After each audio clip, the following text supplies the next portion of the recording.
याआधी आपण जर बघितलं तर सामाजिक कार्यकर्त्या अंजली दमानिया यांनी मंत्री धनंजय मुंडे यांच्यावरती प्रॉफिट ऑफ ऑफिसचे त्यांनी काही आरोप केले होते। पुराव्यांनिशी त्यांनी पुरावे सगळे अजित पवार यांना दिले होते आणि कुठेतरी त्यांनी त्याचा राजीनामा घेतला पाहिजे अशी त्यांनी मागणी केलेली होती।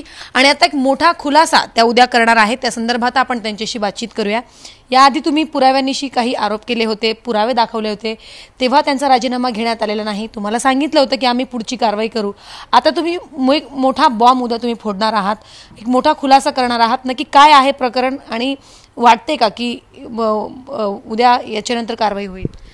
कसं आहे सीमा की जेव्हा मी एका राज्याच्या कंपनीकडनं एका राज्याच्या मंत्र्याला थेट त्याच्या कंपनीमध्ये आर्थिक नफा मिळाला असे सगळे पुरावे दिले, त्याच्यात मी बॅलन्स शीट्स दिले, त्याच्यात मी त्या बॅलन्स शीटवर खाली दोघांच्याही सह्या आहेत, म्हणजे धनंजय मुंडेंची सही आहे, त्यांच्या पत्नीची सही आहे। अशी एक कंपनी नाही, आधी व्यंकटेश्वरा इंडस्ट्रीयलची दिली माहिती, व्यंकटेश्वरा इंडस्ट्रियल सर्व्हिसेस आहे, मग टर्टल लॉजिस्टिक्स नावाची आहे, मग जेवढा आर्थिक नफा हा त्यांना पहिल्या कंपनीतनं मिळाला तो त्यांनी पूर्ण जगमित्र शुगरमध्ये वळवला आणि दोन्ही कंपन्यांमध्ये म्हणजे व्यंकटेश्वरामध्ये आणि जगमित्रमध्ये हे कसे दोघं वाल्मिक कराड आणि धनंजय मुंडे हे कसे आर्थिक नफा मिळवतायत, म्हणजे हे त्यांचे कार्यकर्ते नाहीत तर त्यांचे आर्थिक व्यवहार देखील आहेत, इतके मोठे पुरावे मिळाल्यानंतर आणि ऑफिस ऑफ प्रॉफिटमध्येच ते खरं तर त्यांचं मंत्रिपदच काय त्यांची आमदारकी रद्द होते, इतके गंभीर पुरावे असताना ना मुख्यमंत्र्यांनी कारवाई केली ना अजित पवारांनी कारवाई केली।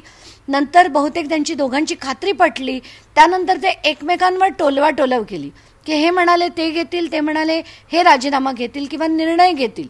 तर त्याच्यानंतर जेव्हा आपण बघितलं की त्यांना भगवान गडाकडनं पाठिंबा मिळाला आणि तो पाठिंबा बघून सगळ्यांनाच वाईट वाटलं, दुःख झालं की असं का झालं, असं व्हायला नको होतं।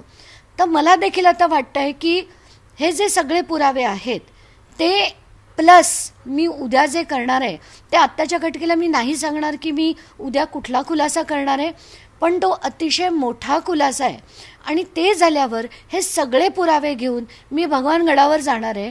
ती मला वेळ देण्याची विनंती मी त्यांना करणार आहे, कारण मला हे पुरावे दाखवून त्यांच्याकडनं दोन गोष्टींचा आग्रह धरायचा आहे, विनंती करायची आहे। पहिलं म्हणजे भगवान गडानी जाहीर केलेला पाठिंबा हा धनंजय मुंडेंचा मागे घेण्यात यावा, ही पहिली मागणी आहे। दुसरी की हे सगळे पुरावे मी त्यांना नीट समजावून सांगणार आहे आणि त्यांना विनंती करणार आहे की नैतिकतेच्या आधारे धनंजय मुंडेकडनं राजीनामा मागण्याचं काम देखील भगवान गडावरनं व्हावं अशी विनंती मी त्यांना करणार आहे, कारण यांना करून उपयोग नाही। देवेंद्र फडणवीस जे आहेत ते अगदी युवा मोर्चाच्या काळापासनं धनंजय मुंडेंच्या अतिशय जवळचे मित्र आहेत। दुसरं म्हणजे अजित पवार यांच्या पक्षातले ते त्यांचे अतिशय जवळचे मित्र आहेत आणि या दोन्ही गोष्टी मी कन्फर्म करून बोलतेय। तर मला असं वाटतं की यांना जर त्यांचा मित्र जपायचा असला, त्याच्यावर कुठले आरोप होऊ द्यायचे नसले तर मात्र इथे त्यांना म्हणजे जनतेची बिलकुल पडलेली नाही आहे, अख्खा महाराष्ट्र आक्रोश करतोय पण मुख्यमंत्र्यांच्या कानावर हे पडत नाही आहे। तर मला असं वाटतंय आता हे पुरावे घेऊन मी भगवान गडावर जावं आणि तिथे त्यांनी जी मागणी केली होती त्याला खोडून काढून आता त्यांचा पुरावा भगवान गडाने घ्यावा अशी विनंती मी त्यांना करणार। तुम्ही जे उद्या जो मोठा खुलासा तुम्ही करणार आहात, ज्यानंतर तुम्हाला असा विश्वास आहे की त्यांचा राजीनामा घेण्यात येईल किंवा काहीतरी कारवाई करण्यात येईल, मग ते व्यंकटेश्वरा कंपनीशी निगडीत आहे की वेगळं प्रकरण आहे? हे कम्प्लिटली वेगळं प्रकरण आहे आणि त्या व्यंकटेश्वराशी याचा काही संबंध नाही आहे, हा एक अख्खा नवा खुलासा आहे जो मी उद्या करणार आहे। वाटतं की त्याच्यानंतर भूकंप येईल? झालीच पाहिजे, म्हणजे ही कारवाई झालीच पाहिजे, त्याच्याशिवाय त्यांना पर्याय नाही उरणार आता। नक्कीच। दुसरं म्हणजे की जो आंधळे आरोपी आहे तो अजूनही 55 दिवस झालेत, अजूनही तो पोलिसांना सापडलेला नाही, त्याचा अजूनही शोध सुरू आहे।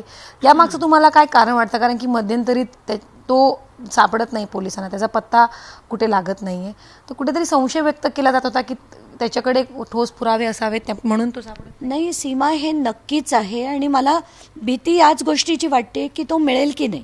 आता हे मी का म्हणतेय, कारण एखादा माणूस जेव्हा फरार होतो जाताना अमुक एक पैसे तो बरोबर घेऊन गेला असेल जे 2 महिन्यात वापरले देखील गेले असतील, तर वापरल्यानंतर जर त्यांनी बँकेतनं काढण्याचा प्रयत्न केला असेल तर बँकेचं लोकेशन लगेच ट्रॅक झालं असतं. हे काहीच होत नाही आहे.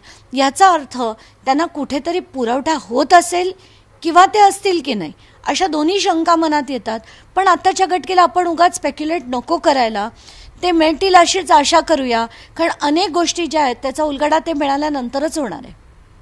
नक्कीच. तर आपण बघितलं तर उद्या 11 वाजता अंजली दमानिया या पत्रकार परिषद घेणार आहे आणि या पत्रकार परिषदेनंतर धनंजय मुंडे यांच्यावरती कारवाई करण्यात येईलच, कारण ते ठोस पुरावे माझ्याकडे आहेत आणि वेगळा एक मोठा खुलासा त्या करणार आहेत आपल्या पत्रकार परिषदेच्या माध्यमातून. त्यामुळे उद्या या पत्रकार परिषदेनंतर सरकारची नक्की काय भूमिका असणार धनंजय मुंडे यांच्या संदर्भात हे पाहणं महत्त्वाचं असणार आहे.